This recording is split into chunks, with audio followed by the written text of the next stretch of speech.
আজকে আমরা এখানে যে ন্যায়পাল আন্তর্জাতিক আদালতের সামনে যে ডেমনস্ট্রেশন করেছি, আমাদের দাবি একটাই, আজকে বাংলাদেশের যে অবৈধ স্বৈরাচারী সরকার যে ক্ষমতা দখল করেছেন, এই দখলদার বাহিনীকে বিতাড়িত না করা পর্যন্ত আমরা আমাদের আন্দোলন আগাতার চালিয়ে যাব। আমরা বঙ্গবন্ধু কন্যা জননেত্রী শেখ হাসিনাকে, মাননীয় প্রধানমন্ত্রীকে আবার বাংলাদেশের ক্ষমতায় বসাবো।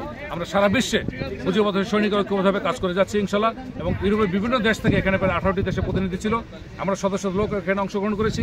আমাদের দাবি ইন্টারন্যাশনাল ক্রিমিনাল কোর্ট এবং ইন্টারন্যাশনাল পিস প্লেসে আমরা যে আমাদের ডকুমেন্ট জমা দিয়েছি, বাংলাদেশের সার্বিক পরিস্থিতির উপরে কি হচ্ছে, আজকে দেখে শান্তি নাই, আজকে অর্থনৈতিক অবস্থা খারাপ, আজকে সব জায়গায় ধ্বংসযজ্ঞ, অগ্নিযজ্ঞ, একদম গৃহযুদ্ধের মতো অবস্থা। এর প্রতিকার আমরা চাই। আমরা সারা বিশ্বে আন্তর্জাতিক মহলকে সাথে নিয়ে বাংলাদেশের গণতন্ত্র ফিরিয়ে আনবো জননেত্রী শেখ হাসিনার নেতৃত্বে।